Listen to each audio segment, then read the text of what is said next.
Hello, welcome to Quackalope. Thank you for being here. Today, I'm gonna swing into an update on Frosthaven, a game that we covered way back in the day, and we're super excited to actually have in hand one day soon. But right now, we have the next best thing to actually having a core box in hand. We have the, final, I think near final cards for all of your core starting characters. That's gonna be the Geminite, the BoneShaper, the Banner Spear, the Blinkblade, the Drifter, and the Deathwalker, all characters that I've been able to dive into in the past and explore the mechanics of and share a little bit with you.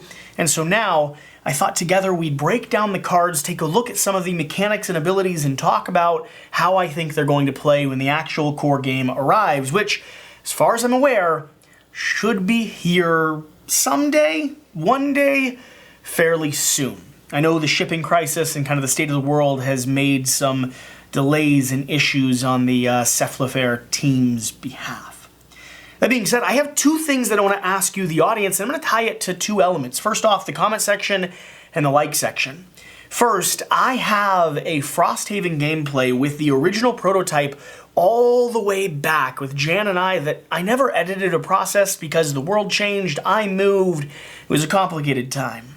But I still have a Frosthaven gameplay sitting in stockpile where I utilize some of these characters. So if you'd like to see a old school video, hit the thumbs up button on this video. If we cross 200 likes, which should be accessible because we'll get thousands of views because it's Frosthaven after all. If we cross 200 likes on this video, I'll go ahead and edit, process, and release that unreleased gameplay.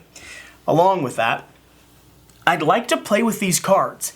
And it's 100% doable, so in the comments section down below, leave the name of a scenario, a side quest, something from either the original Gloomhaven, Jaws of the Lion, or one of the prototype scenarios that I know they release time and time again up on BGG. Leave a name of the one that we should explore running with these characters. Now remember, we won't have late game cards, so it's got to be something that we can manage, or we have to debuff it a little bit.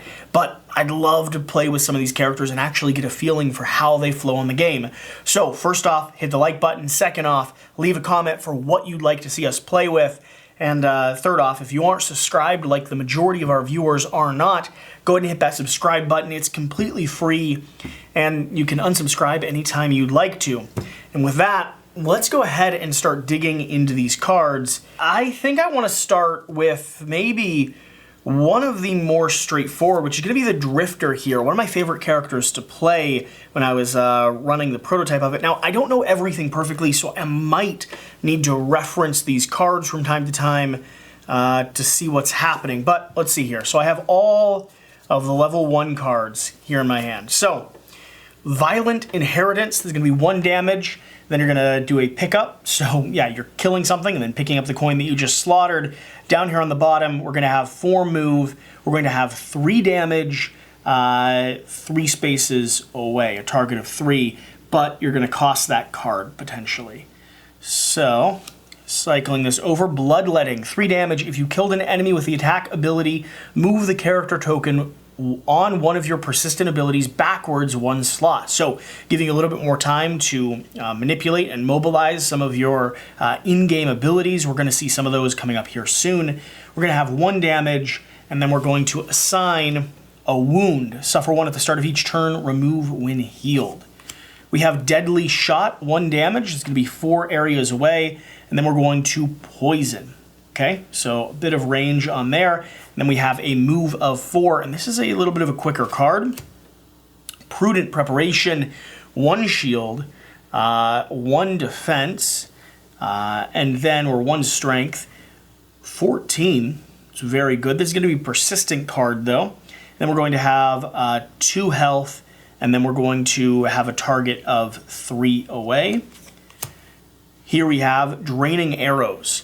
So this is going to be 1 damage, target 3, 2 away, and then it's going to assign Muddle, which is going to disadvantage all attacks, remove at the end of the next turn, or alternatively, we have 3 movement. If you're adjacent to exactly 1 enemy, move the character token on one of your persistent abilities backwards 1 slot. Another thing that's buying us time as we play the game. We have Vile Assault. 2 damage and then a muddle, or 2 damage and then a wound. Nice. I like the freedom there, but we're going to have a X there as well. We also have 2 move and then +2 health on self. Unbreakable. Move the character token on 2 of your persistent abilities backwards 1 slot. More powerful, but you're going to want to get this to the table because the alternative on the next 6 sources of resource from attack targeting you gain 1 shield. So the next 6 sources of damage from attacks targeting you gain 1 shield. So you're just getting buffed more and more and more, and you have experience as you're doing that. Relentless. Move the character tokens on 2 of your persistent abilities backwards 1 slot, but again, we're going to have the debuff that this is one that you might want to get out onto the table quick. On the next 6 attacks targeting you performed by enemies within 2 range, gain 2 strength up to 2 range away. So that's fantastic because you're going to just start buffing yourself, right? And fighting back and pushing and attacking. We have continuous health, 2 damage, 2 range. Move the character token on 1 of your persistent abilities backwards 1 slot. Okay, a little bit of manipulation there. On your next 6 heals, add +2 health to those heals. So really strong, continuing like relentless assaults, a little bit of range in here, but you also have a lot of healing. Specifically healing for yourself, but I don't want to be the wiser. Precise aim. All of your ranged attacks have +1 range. On your next 6 ranged attacks, add +1 damage. Whew. Nice. That is fantastic. That's one that I might want to get out quickly because I love being like a sniper off in the corner just zeroing people. We have a speed of 2, so a move 2. Move the character token on 1 of your persistent abilities backwards 1 slot. We have sustained momentum. 2 strength, move the character token on 1 of your persistent abilities backwards 1 slot. This has a lot to do with like setting up the personality that you're going to be playing and then kind of giving and taking. Like a lot of manipulation there, and you got to pick the right cards to have out there in your sequence for the right scenario. On your next 6 move abilities, add +2 movement. Still great. Crushing weight. On your next 6 melee attacks, add +2 damage. And then down here on the bottom, we have +2 health, range 2. The character token on 1 of your persistent abilities moves backwards 1 slot. This is all about setting up sort of the perfect sequence of events and then chaining that. One thing I want to take a look at, 71, 66, 61, 89, 90, 27, 23, 14, 32 is sort of in there, 65, and a 70. This is going to be a mid-speed character. You don't have a lot that you're doing, but the things that you are doing and that you are doing fast are going to be some of your really powerful attacks, right? This is where you take advantage of what you've programmed. But just like I was insisting or sort of setting up, first few turns with the Drifter is really going to be deciding the scenario or the strategy that you want to go for. You'll probably end up playing a few of these persistent abilities, maybe 1 or 2 out onto the table, so that you can take the most advantage of some of these abilities here. Yeah, that's my thought. That's how I would set it up. So with that, let's go ahead and cycle this. Start looking at some of the other characters. Had a lot of fun playing the Drifter. I like the idea of like programming and setting up who you want to be. Let's swing over to the Banner Spear here. Okay, we have another reference card, which I might need to use. Banner Spear, this is going to be like your knight, right? One of your main sort of all-around good at everything type of characters. Starting here, regroup, health 2, range 2, then we're going to have a bless, I believe, no, a regenerate, which is going to start giving people more damage. Grant 2 allies within range 3, 3 movement. So helping the group, a support character, really strong support character there though. Pincer movement, 5 damage and a muddle, but you have to be in the correct spot, meaning you need to be in a zone with an enemy between you and someone else on the other side. It's a tactical, specific position, but if you can work together as a team, it can be really great. We have a move 1, a pickup 1. Set for the charge. Whenever an enemy moves or teleports from a hex not adjacent to you to a hex adjacent to you, this round, that enemy suffers 2 damage. In a spot where a lot of people are teleporting, just get ready for them. Hold the spear out and stab them as they spawn in. And a movement of 6. That is a quick card too. So if you're able to predict or you can anticipate a teleport coming, this might be a good moment to go ahead and utilize that card. Combined effort, another tactical positioning based card. 3 damage and a wound. Super powerful there, but you have to be right adjacent to another person. You're going to be working together. Then we have a move of 2, grant 2 abilities within range 2, move of 2, again, helping the party. Tip of the spear, 3 damage plus, what is that sign? 3 damage plus a pierce. Reduce the target's defense by X. Oh, and you're stabbing through. Nice. Really like this card. Then you have a move of 4, plus experience on a lot of these cards, which is very nice. Deflecting maneuver. Here we're going to have, you cost a wind resource, you're going to have a +1 attack, so potential of 3 damage, advantage, and experience. All attacks targeting you this round gain disadvantages. This is just a powerful card, but it makes sense because it's persistent for a little while, and it's going to cost you because the alternative is going to be 2 defense, and this defense only applies to ranged attacks. So, swinging down to Javelin, 3 strength, 3 range, you're throwing this one. Going to cost yourself a wind resource, potentially. Down here to the bottom, you're going to have a move of 1. You're going to potentially have a, what symbol is that there? A pull. Okay, move of 1, pull someone towards you within a range of 3. So you might be sticking them and swinging them back your way.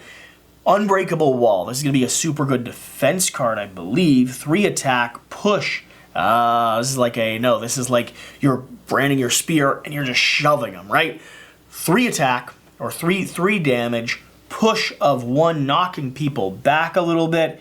Experience point is available there, and swinging into that, we're going to have a defense. All your ranged attacks have +1 range, not bad, but this card's going to cost you a lot of resources, a lot of victory points on this card, though, or not victory points, experience points on this card. Rallying Cry. Like the artwork here, too, Summon Banner Strength. This is going to be putting down banners on the board, which can act as allies. So all those cards that I was talking about where you have to have someone positioned with you, if you have a banner in that position, you actually get the advantages if someone was standing next to you. So it's positioning, it's tactical, but you have a little bit of flexibility with that. Rallying Cry, 3 damage. We're going to have a disarm on this card, and you need it tactically positioned. And then summon a Banner of Strength. All allies within 2 are going to add 1 to their attack. Fantastic. We're going to be able to, well, it's going to cost us potentially health, movement, and some other stuff. But if you get that onto the map, that is going to be very, very powerful.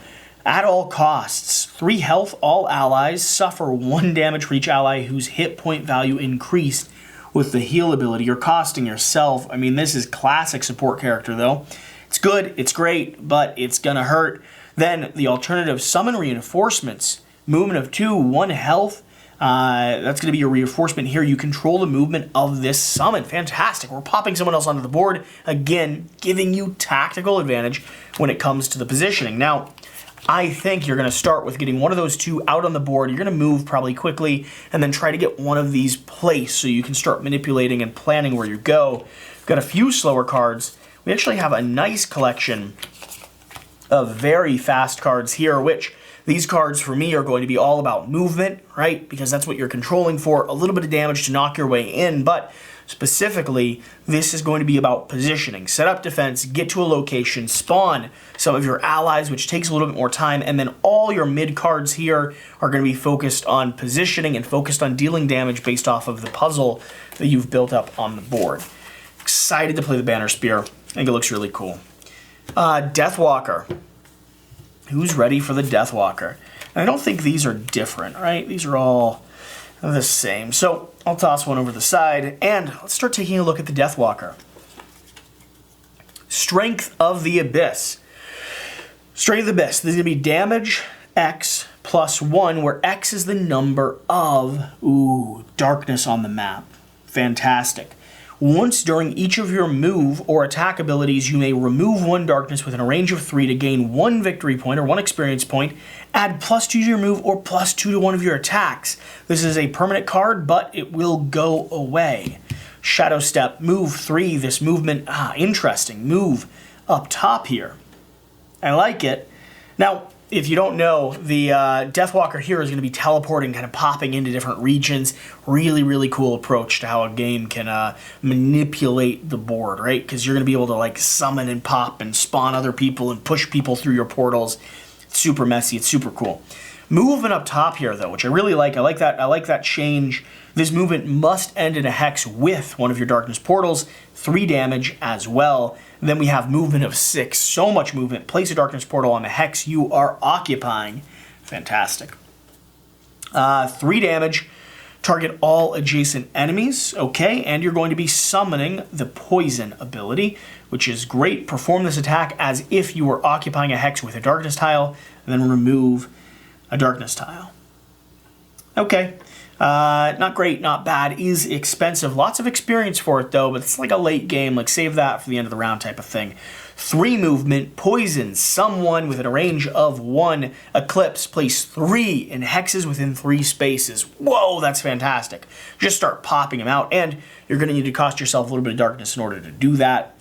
Movement of 4 down here, but this card disappears.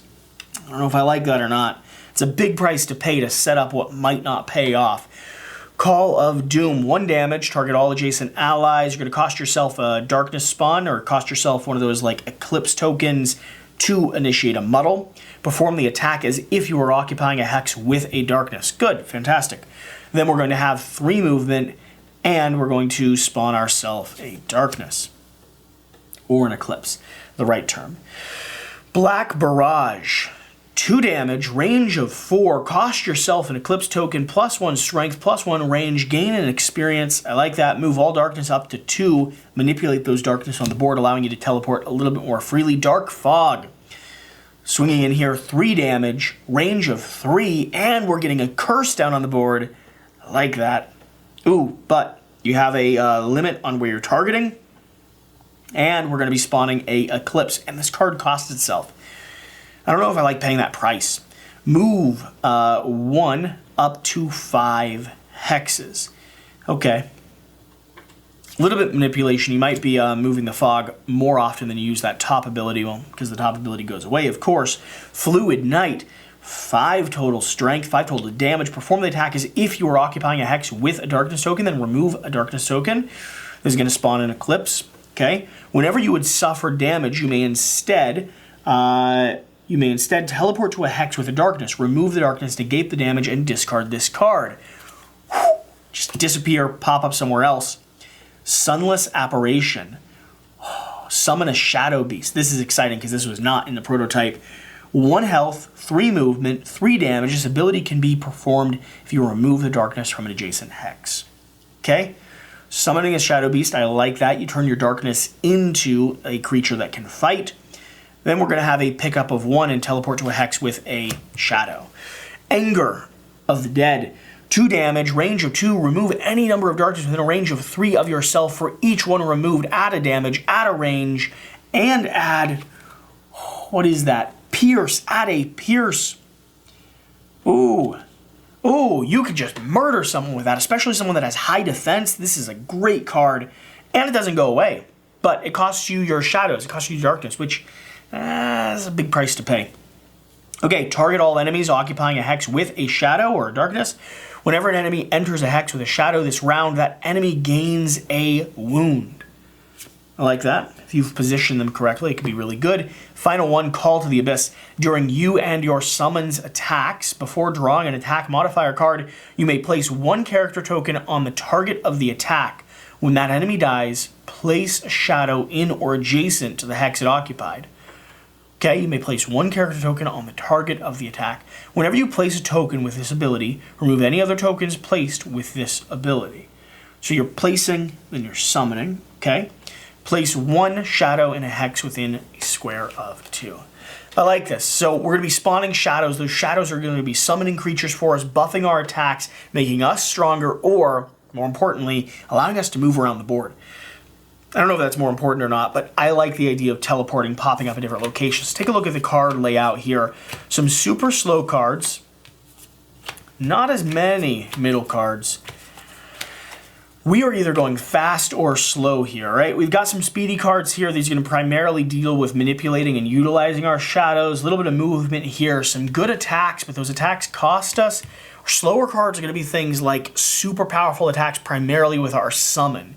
So I like these, but for me, I'm going to be kind of moving mid-speed for the majority of this round, right? We're going to be occupying a lot of that center area where hopefully things are positioned, but we're reacting to how the board changes. This ability here with that big creature that you can summon in, it's fantastic, but you want to do it at the right time. That's kind of what I'm reading. It's not something that you spawn immediately. You wait till you have a good moment, just like that spear stab ability, which I'm super excited about. Blinkblade.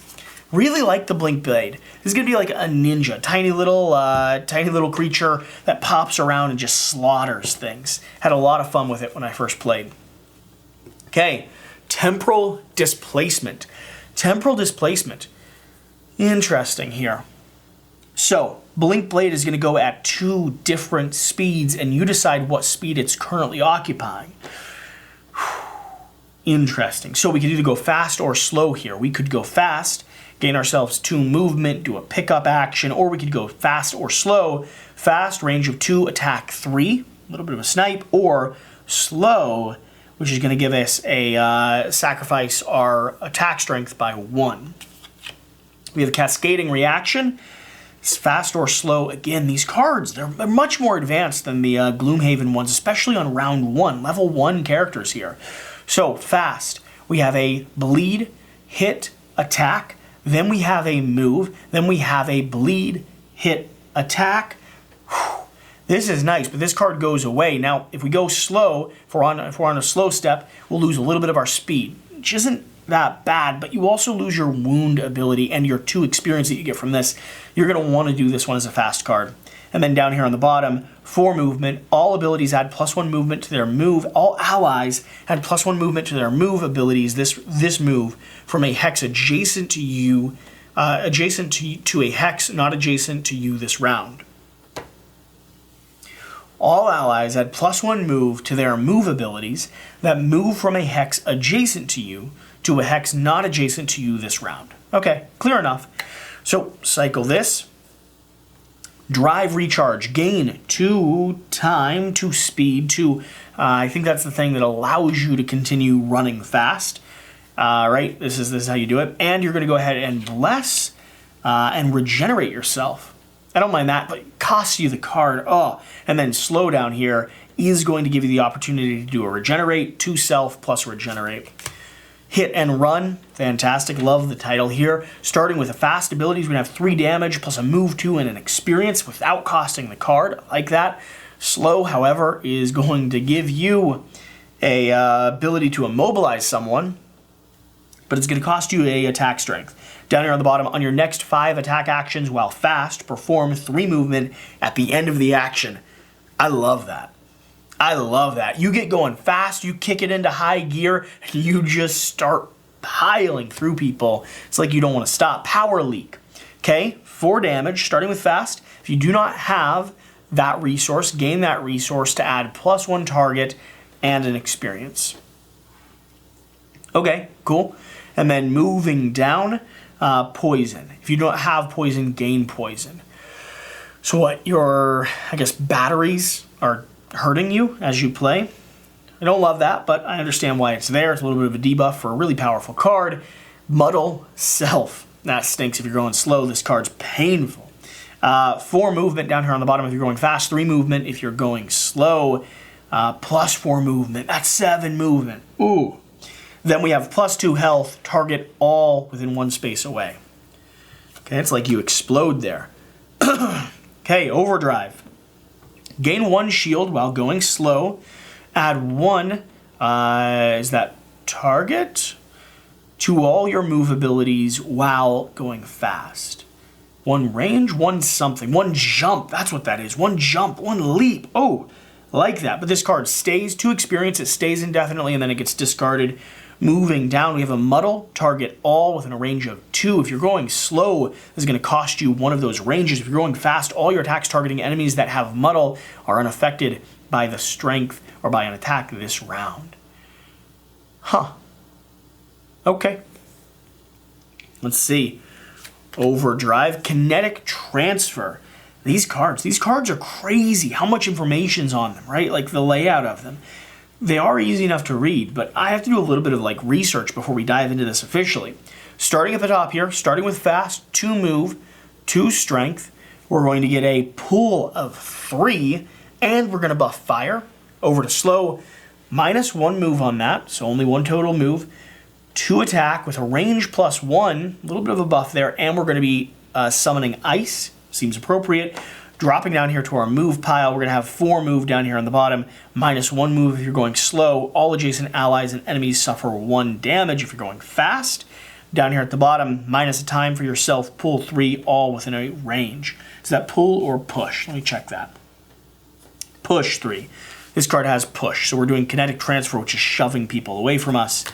Sap Seed, 2 damage, hitting 2 locations, +1 damage, an advantage, and an experience if you're going fast. Okay, down here to the bottom, we have 2 targets if you're going fast. Mobilize both of them, range of 1. If you're going slow, ignore the slow effects of your other actions this turn. I like that, because that can nullify some of the negatives that are going on over here on some of the other ones. Let you hit a little bit harder when you need to. Twin Strike, 2 damage, -1 if you're going slow, +2 movement and an experience if you're going fast, 3 damage after that. So you either want to stand there, hit twice, or hit, move, hit.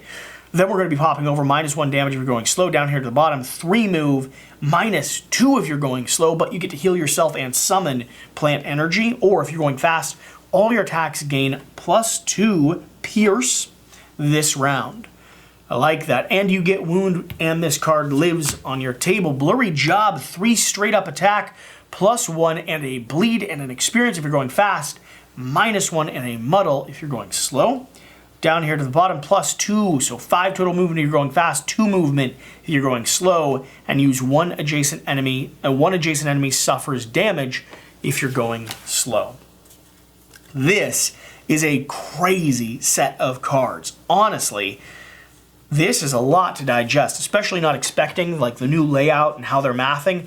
They're really working on it. There was a lot of text in the prototype version that I got. So let's start looking through this. So many fast cards in here. Some mid-range, all right? Mid. Okay, we're about split. We have a few slower, we have a few mid when it comes to green. And then when we look at our dark ones, yeah, so this is interesting, right? Because we have a lot of slow, a lot of fairly fast, but none of them are the fastest or the slowest that we've seen so far. A lot of them actually occupy that middle space quite a bit. And this is going to be all about the stance that you're taking. The cool thing about the Blinkblade here is, are you running fast? Are you running slow? Are you spending your resources to kind of cycle and move super quick? Or are you, running a little bit slower, which gives you a buff, but, puts you on kind of the back of your feet? Cool. I like the Blinkblade. Very excited about that. Let's look at the BoneShaper. I don't know if I've actually dug into the BoneShaper before, so I'm going to be curious. I don't know that this is one that they had in the prototype that we sent, so I don't know what to expect. I'm trying to think. I'm trying to remember. I think we just had 5 maybe in the original. So, Malicious Conversion. Let's see what we have here. 4 damage. If this attack kills the target, immediately play a card from your discard pile to perform a summon action of the card, reducing any damage you suffer by 2. Interesting. Bringing something up from the grave. Maybe it did have this. You're like pulling things up from your discard pile. Compelled. Okay. And we're going to pull Grass. And we're going to pull an Eclipse. But that card goes away. Down here to the bottom, 3 movement. If you have Grass or if you have green to spend, it's going to give you a bonus of 2. So 5 total potential movement. Eternal Torment. Okay. This is going to give you a Curse. Curse target range 5. Grant one of your summons adjacent to the target of this curse ability strength +0. Okay, I don't know what that applies to specifically, but you're going to give them a ability to attack. Then we're going to have an Eclipse that we could cycle. Grant one of your summons, pick up 1 with you gaining all looted tokens and tiles. Okay, they're going to pick up things for you. Command of the Wretched.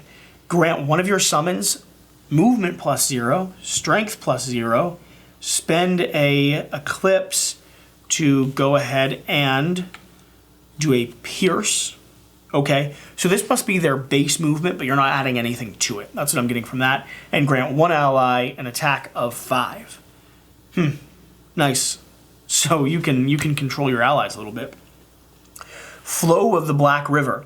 Heal based on X plus 1 to self, where X is the number of your summons. Okay, heal based off your summons. I like that.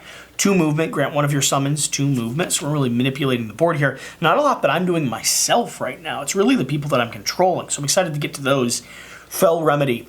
Plus 2 health. Target 1 ally within a range of 3. If you can spend nature or you can spend eclipse, you're going to get a bonus to that health that you're giving. Moving down here, we have plus 1 to self. If an enemy has died this round, perform plus 1 to self. Okay, so you're just absorbing their health. Here we go. Angry Spirits. Now we're getting some of our summons. Summon Wraith. 1 health, 2 movement, attack 1, 3 range, and a defense of 2. I like that. It's flying, I believe. It's also going to summon an Eclipse, and this is just going to live out there on the board. You get a bonus if you're able to.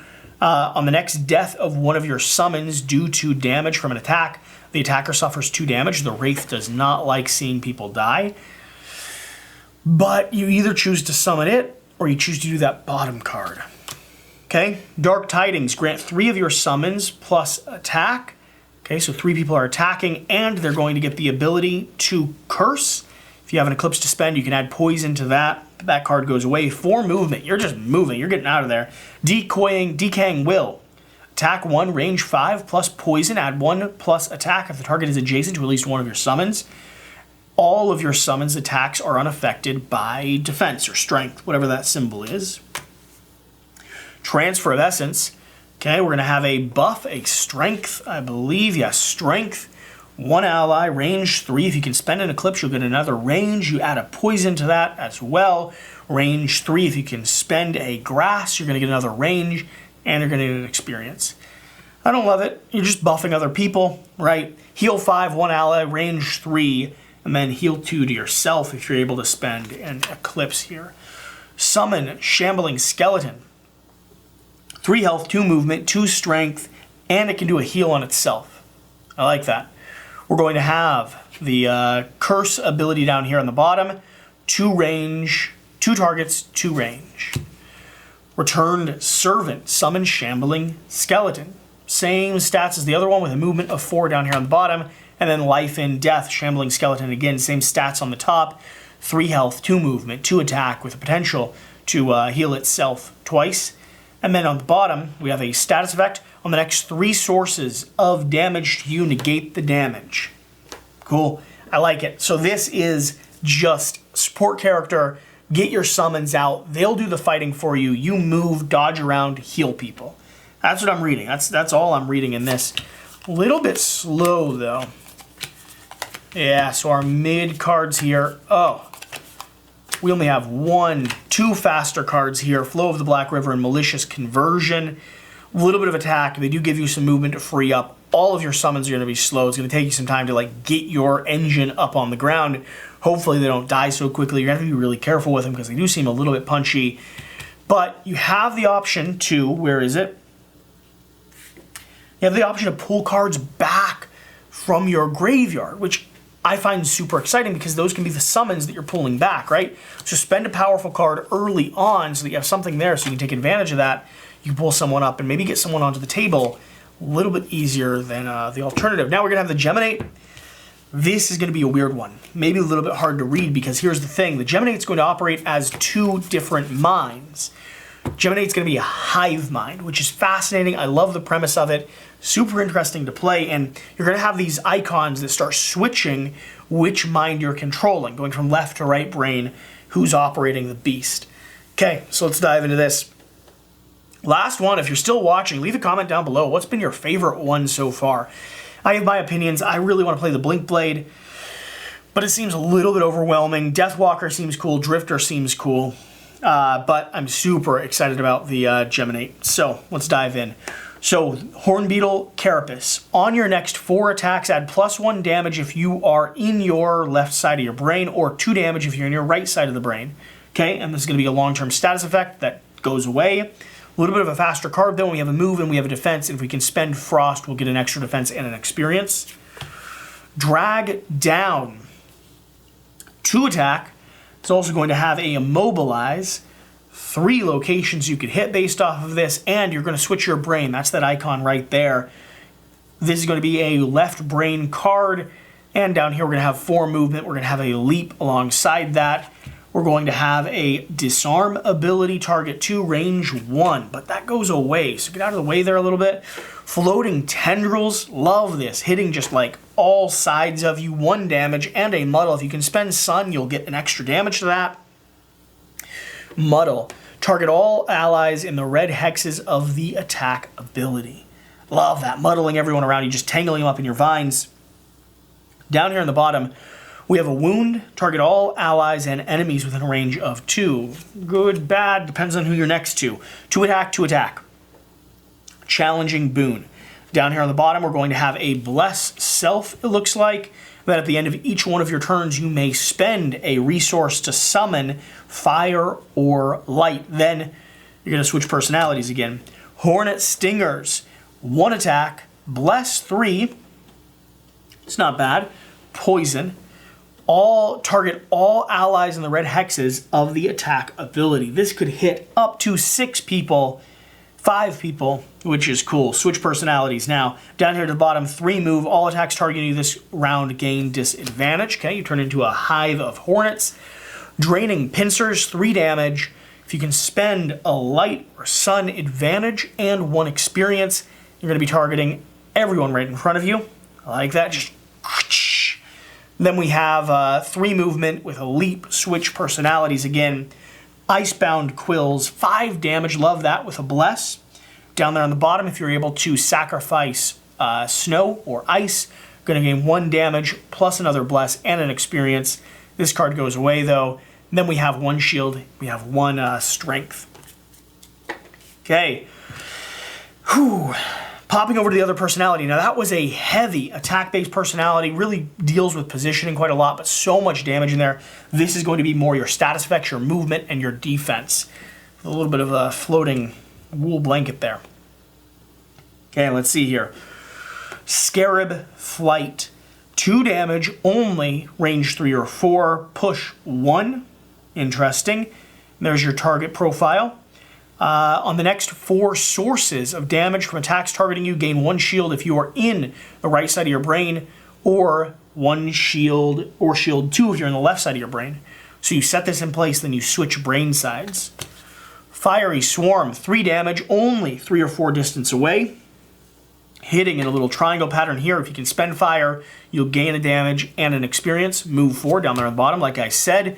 3 damage into my embrace, only 3 or 4 away. You've got to be ranged for this one. It's requiring you. Pull 2, which I don't mind, and switch brains. I kind of like that, because you pull someone right next to you, hopefully they don't hurt you too badly, then you get to murder them with the other ability. Down here on the bottom, 4 health on self. If you can spend fire and or maybe fire and light, you're going to go ahead and strengthen yourself with an experience. Selfless, offering 3 health on 1 ally, range of 3, spend fire to get a regenerate on them as well, and an experience. 3 distance that you can move, and switch brains. Mind Spike. Okay, we're going to have an immobilize, target 3, only 4 or 5 away. Whoa! All targets of the immobilize ability suffer 1 damage. Then if you can spend light, you're going to go ahead and get a +1 damage to that, and you're going to get an experience. 2 damage down here on the bottom, only 3 or 4 away. Then we're going to switch personalities again. Hail of Thorns, 2 damage. All are going to be 2 range away. Target all that are within 2 range away. Muddle, you might muddle your allies. Don't love that. Gaining ice down there on the bottom. And then the last thing here is going to be movement of 3. Spend light to gain a wound and a range attack of 1. And then harvest essence. We're going to start up there with a ward on self. First time we've seen that. So we're going to have the next source of damage, then remove. Okay, I don't mind that. At the end of each of your turns, you can go ahead and spend a resource in order to gain a resource of ice or light. Switch brains back over, and then down here on the bottom, move 2, heal 2 on self. So, this is going to be all about left side of the brain. Right side of the brain is going to be all about being creative, right? Setting up your personality, getting your abilities, your bonuses, moving, switching personalities. and then just straight up murdering, right? Right side of the brain is also going to be a lot of range, a lot of damage, a lot of focused attacks, whereas the left side of the brain is going to be much more in your face and personal. So get into position here, heal up a little bit, take a hit or two, and then slaughter them. Let's take a last look at our cards here. A little bit of a fast card there. Some slower ones. We're about split though. Not too bad. Question is, where are we switching brains? Switching brains fast. I don't mind that. So we are able to get out of our personality fairly quickly here. And on this one, I'm expecting about the opposite. Oh, super fast cards here. Nothing too slow. This is actually a really nice character. And where are we? Yep, we are switching personalities. Our main personality switch is going to be on the top there with a leap, but I don't mind that. This is actually going to be a fairly quick to mid-range character when it comes to movement and abilities, but that interplay between cards is going to be the puzzle that you're solving, which I think is going to be really fascinating to kind of see how you can manipulate and operate that. So there you have it. That's all the new cards. Right now, I'm really excited about the Blinkblade here and the Geminite Deathwalker. I just said 3 names. I'm super excited about the Geminite. I think it seems cool, but I think it's going to be challenging to play. Blinkblade seems awesome, but way more mechanically driven than maybe I'm prepared for. Drifter seems straightforward and fun. I did enjoy playing it in the prototype. So yeah, if you made it to this point, hit that like button, leave a comment.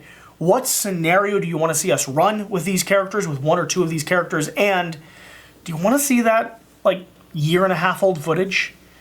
If you do, happy to edit it and post it. I just, honestly, never got around to it. And now I'm not sure if people still want to watch, like, original prototype stuff of Frosthaven, or if, you know, you just want to see and wait for that final game to get into your hands. I guess we'll find out. Either way, excited to be diving into this sometime soon. And we'll see you.